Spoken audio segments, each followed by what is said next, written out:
Good morning, sweet family. It is so good to be with you on this beautiful, beautiful Lord's Day. Thank you for tuning in and spending this time with us as we worship our God, as we contemplate His Word, as we have just partaken of the Lord's Supper together. I'm looking forward to the time that we can do this together. There seems to be a little bit of light at the end of the tunnel. We're getting closer. Let's just continue to pray hard that all of our plans for June 7th work out well and that we will be able to be together again very soon. We've been in a study that we've entitled Second Wind. The idea that for those of you who run and are familiar with it, when you run a race, you begin with a lot of energy, you begin with a lot of anticipation of what's lying ahead, but somewhere along the way, you begin to fatigue, your legs grow tired, you begin to get short of breath.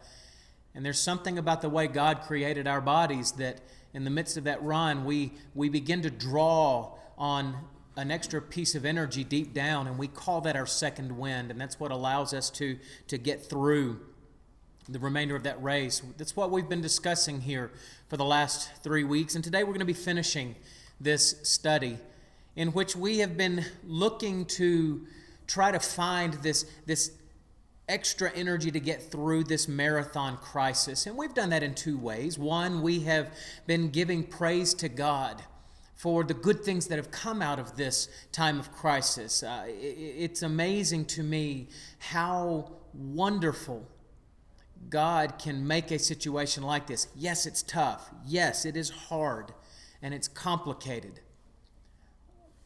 But it's in those difficult times that we are able to see God work most clearly. And so we've been giving praise to God for the good things that have come in this time of crisis, but we've also been acknowledging that there are some struggles that we've had, some of which we perhaps knew were going to be present in our lives as long as this quarantine has been in place, and perhaps there have been some that have cropped up on us that maybe we didn't see coming. And so what we've sought to do is take a look at a couple of those struggles and maybe give some biblical principles to help us learn how to cope with those, how to reshape our thinking so that we can grab that second wind and get through this time of quarantine. Today, as we wrap this up, I'd like for us to look at a final struggle, a final frustration that I think has become a lot more prevalent. And I think maybe one of these that we didn't realize was going to happen, that it kind of snuck up on many of us the longer we have been in this isolation and in the quarantine. And it is the idea of struggling to meet expectations. And let me tell you what I've heard and why I phrase it in that way. The idea that many of us are struggling to live up to the expectations that we see out in front of us, with schedules blown all to smithereens. What we have found out is that our typical way of life, well, it's just not typical anymore. We've had to change the way in which things get done.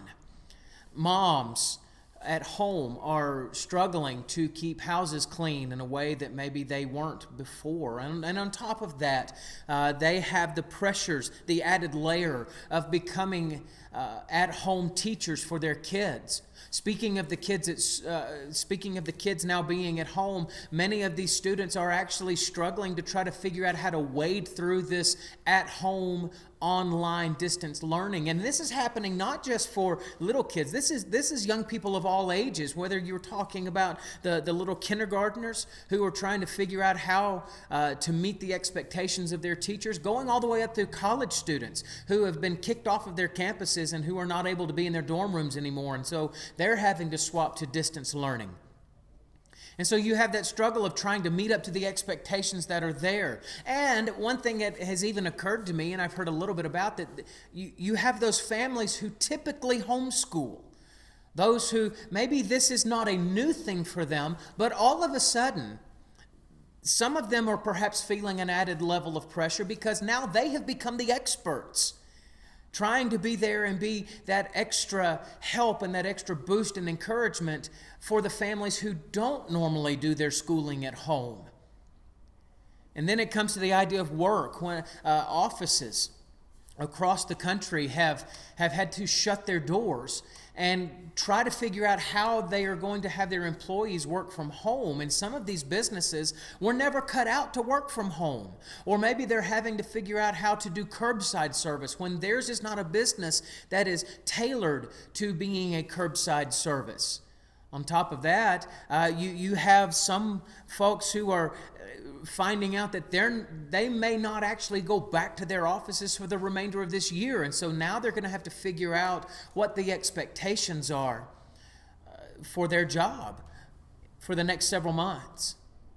But you can even flip that. You can flip the work coin over, and there are some folks who are frustrated because they've still had to go to work. They are in that essential category, and so they are required to check in at the office every single day. They are required to continue making that commute, and all around them, they see folks who are getting to stay home. They see parents that are able to interact with their kids and do things that these people are not able to do anymore. They're not getting to enjoy some of those blessings like gathering around the table like we talked about last week. And that's really frustrating to them because they see the expectation of spending time with family and they are not able to live up to that expectation. And so I think what is underlying all of this frustration, and it's not the only thing underlying, but I think one of the major underlying things that is frustrating in this situation, and numerous other similar situations we could come up with, is we are feeling the inability to meet the expectations that are sitting in front of us. Now, why is that such a big deal? I think that's such a big deal because each and every one of us, we want to be successful in what we do. We want to be able to point to the largest amount of fruit for our labors. And I'm definitely one of those kinds of people. Some of you may be able to connect with me on this. I've always been a very driven kind of person. I'm the guy that would stay up till all hours of the night working on the homework and doing the papers. I'm the guy who constantly has ideas running through my brain, and I'm constantly evaluating and reevaluating, trying to figure out how I could do something better in my life. And this is good. I don't think it is a curse that I have this kind of personality. And if you share with me in that kind of personality, understand that I think that's a positive trait. But one of the things I have also learned is that while it may have a positive aspect to it, the need to succeed can also have a very big pitfall. A couple of years ago, I had an opportunity to sit down with a friend of mine who's a counselor, and I had asked to spend some time with him just to decompress a little. Little did I know that this brother had more in mind than just a couple of times to sit and decompress.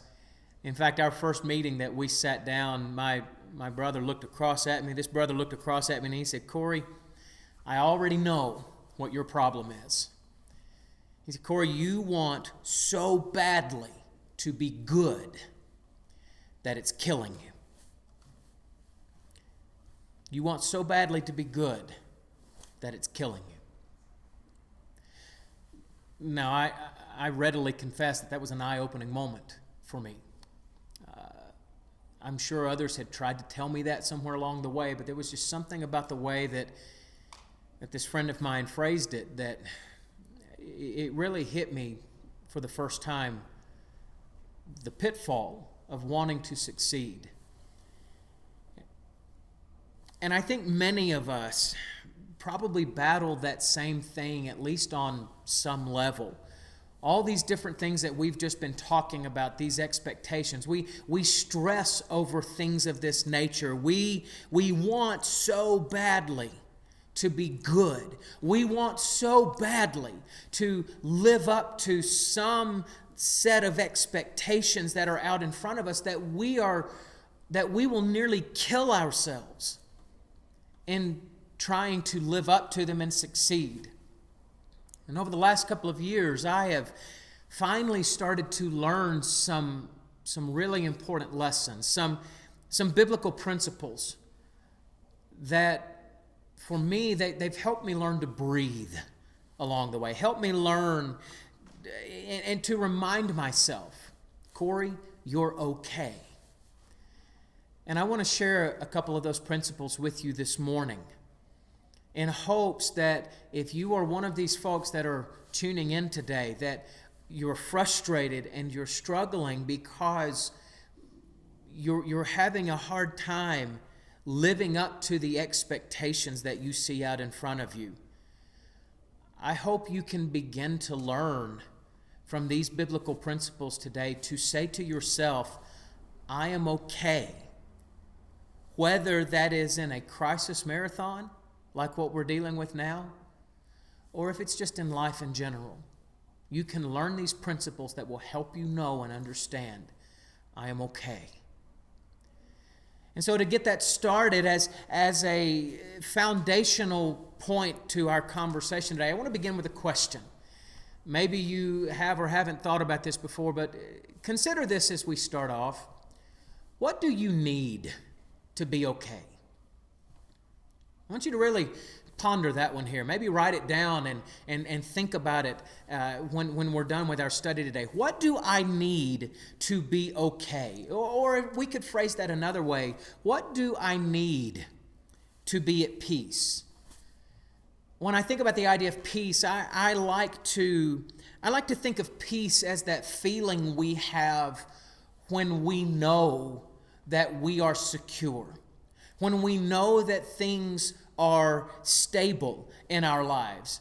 It's a feeling that we all need, and I think we could be honest about it. I think it's a feeling that we all crave.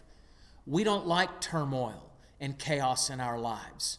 It doesn't help us feel safe. It doesn't help us feel stable. And so peace is that ability to know that you have security and stability. Now, you can tell the difference. If you were to put two people in front of you that were showing very different characteristics, you could know a person who is living with or in a peaceful state versus someone who does not have peace. Living with peace, having peace, allows us to have a calm, collected, and confident sort of air about us as we live. And it's not a show. We are genuinely calm and collected. However, when peace is lacking in someone's life, when someone is not convinced that they are okay, what do you see? You see panic and stress and frustration pouring out in areas that maybe you might expect it, but even in areas where they shouldn't be feeling that kind of panic. Now understand something. As I describe this idea of peace, to have peace, to live calm and confident and collected, that doesn't mean that troubles are gone. We still have to deal with struggles and frustrations. But what it does mean is that when I have peace, it means that I can go through those times, and those difficulties, those struggles do not remove from me my sense of security. It's kind of like the story I heard of a little girl that was on a flight. A minor was on a flight, and she was sitting in her seat, and there was a gentleman on the other side of the aisle. And somewhere in the flight, they hit a lot of really, really hard turbulence, and things were just kind of going crazy. It was one of those long stretches of turbulence where you kind of hear the luggage rattling around inside, and you're wondering at any point if that yellow mask is going to drop down.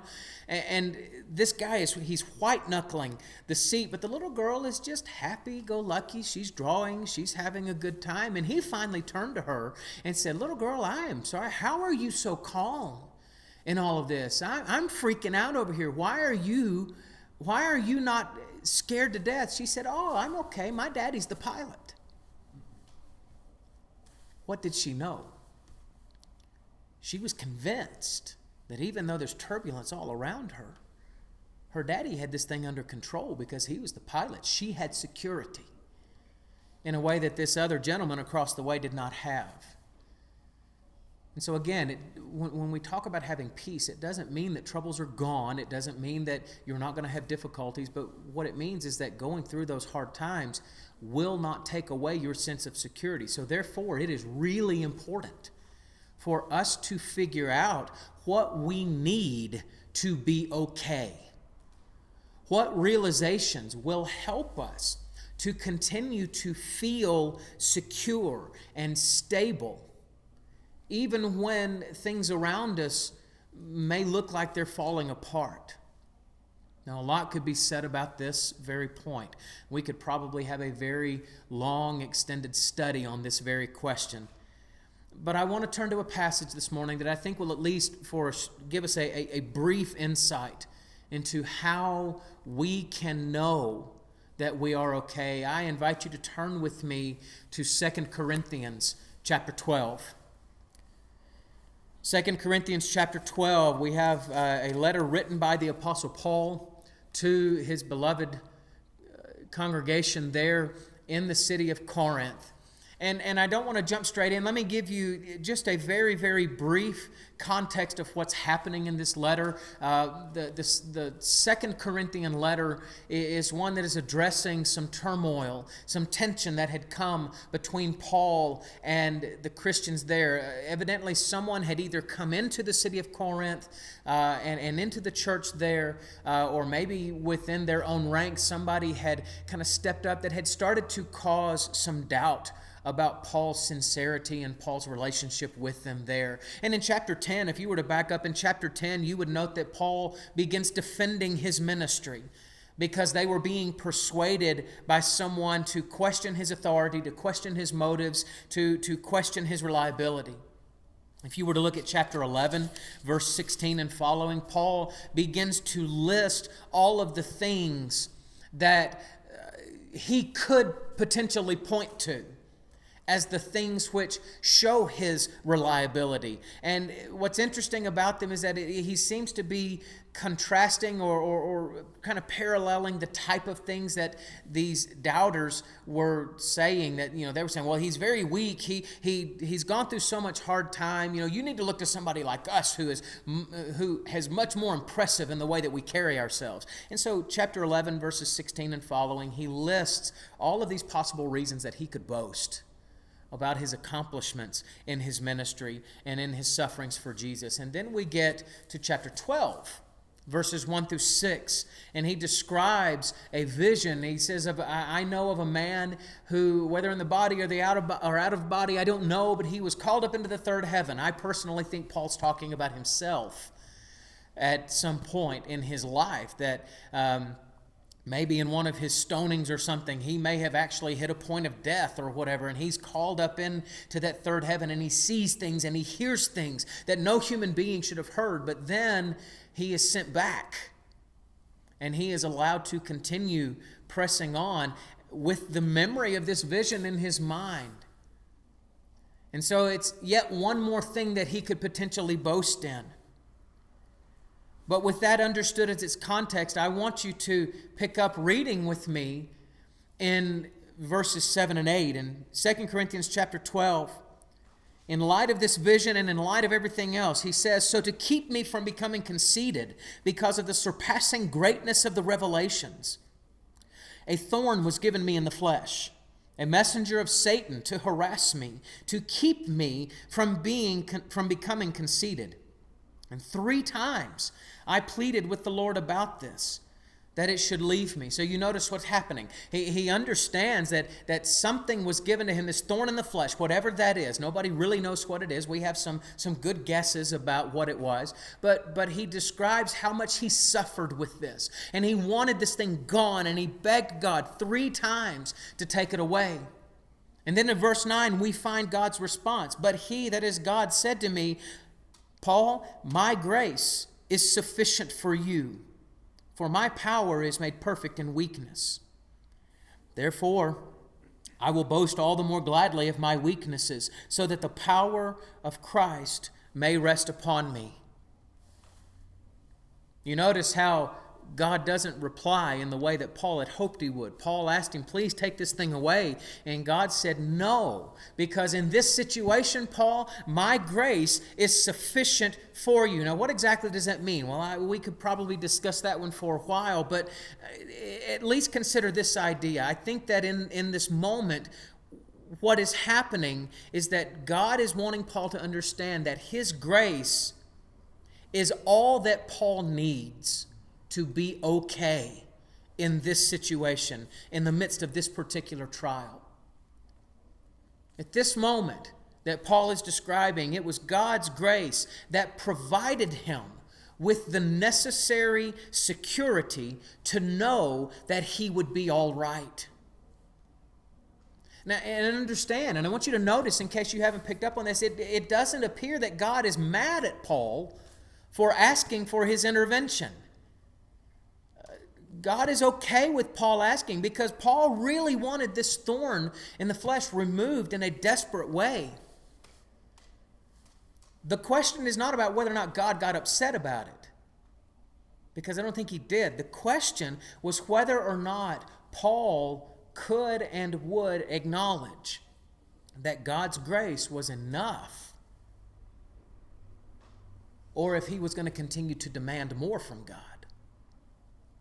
So how does Paul respond to this response, to this answer from God? Look at what he says in verse 10. So then, for the sake of Christ, I am content with weaknesses and insults and hardships and persecutions and calamities, because when I am weak, that's when I'm strong.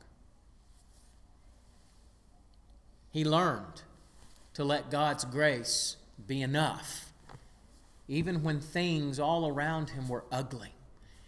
He knew that God's grace ultimately secured everything that ultimately mattered in Paul's existence. And I think some of us need to be reminded of that very lesson. We are struggling with our sense of peace. We are struggling to draw, and when we are struggling with our sense of peace, we need to draw strength from the security that comes from God's grace. It's okay to ask God to intervene. It's okay to ask God to take something away that's bothering you. And sometimes you will ask it and it's going to go away. Sometimes he will intervene some way, somehow to lessen it or make it go away, but sometimes he doesn't. And if he doesn't, well, then the question becomes, are we going to know that whatever it is we're going through is not going to ruin us? It's not going to crush us because we have the grace of God. And God's grace is sufficient for securing us. Do we trust the grace of God to know that regardless of what happens, we can know that we are still okay? I think we need to learn that lesson. We need to learn to draw that strength from the grace of God. But remember what our original dilemma is. Our original dilemma is that people are frustrated about their inability to meet expectations. How does the security of God's grace help us deal with the frustration of not being able to live up to the expectations that we have laid out in front of us? And I'd like to answer that with a question. If God has given you His grace, shouldn't you learn to give yourself a little grace too?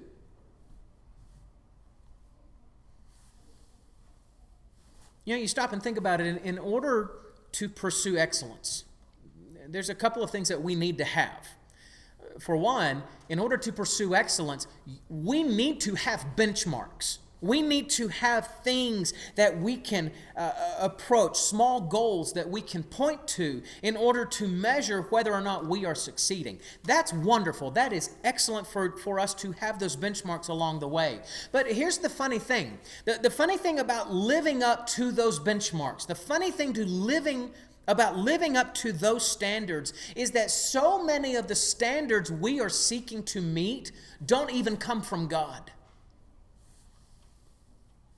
Where do they come from? They come from us.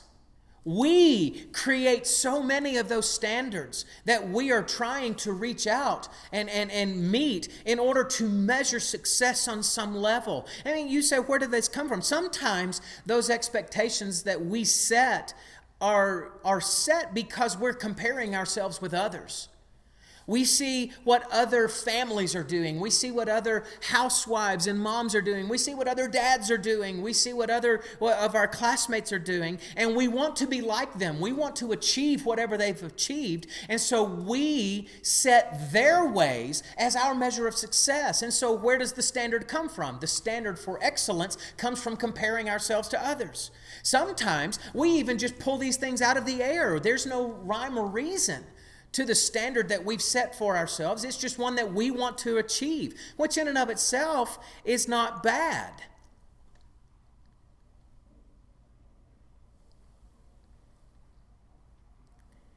The problem comes when we work so hard to meet those expectations that we're willing to kill ourselves over them. And when I suggest or encourage you to learn to give yourself a little grace, what I mean by that is that giving ourselves a little grace means not kicking ourselves when we fall a little bit short of something that God didn't actually ask of us. Not allowing that shortcoming to take away our sense of security and well-being. That's what it means. Not allowing it to harm our emotions and by these man-made, self-made standards. Now, as I say that, let me take a moment and acknowledge something. To be sure, God has given us standards to live by. I'm not suggesting that God never gave us standards. Certainly He has. And some of those standards, as we read through His Word, some of those standards are very, very specific on what He expects of us. And some of them are very general. I think where we humans get into trouble most often is when we start assigning specifics where God left principles. For example, wives, moms, God has given you the principle in His Word of keeping an orderly home. But He never says it has to be spotless all of the time. Husbands, dads, we are told to provide for our families, and we are told to govern our homes. But we are never given a minimum number of hours that you must live up to in order to have accomplished the idea of spending enough time at home. Nor are we ever given a specific amount of money to earn that constitutes providing for our families. When it comes to raising godly children, we are told to teach them and to remind them consistently of the Word of God. But we're never given the specific ways of exactly how we're supposed to do that. Students, you have been given the responsibility, the principle in Scripture of growing and maturing and learning as you move into adulthood. But God never said it had to be with a 4.0. And again, just to restate it, these are not bad goals. We need benchmarks to aim for. The problem is when we let those arbitrary specifics take away our sense of peace and security and stability. That's not what God had in mind. Listen, I know your schedules have been turned up on their heads. It's been the same way in our household. We're all going through the same thing. And I know a lot of the frustration that we are feeling comes from the inability to live up to the expectations that we perceive for ourselves. However, as Christians, we must remember that as recipients of God's grace, we have been given what we need already to ensure our peace and our security permanently. Even when things are going crazy around us, we have what we need to be okay. And because God has given us this grace, we should be able then to turn around and give ourselves a little grace too when it comes to living up to those standards that are out in front of us. Don't kill yourself trying to live up to expectations that may not have even come from God. Let us learn to be able to say what Paul said. For the sake of Christ, then, I am content with weaknesses, insults, hardships, persecutions, and calamities. For when I am weak, that's when I'm strong. Learn to do that, and you'll catch your second wind in no time. Thank you for joining us this morning. Please hang on for just another moment for a message from our shepherds.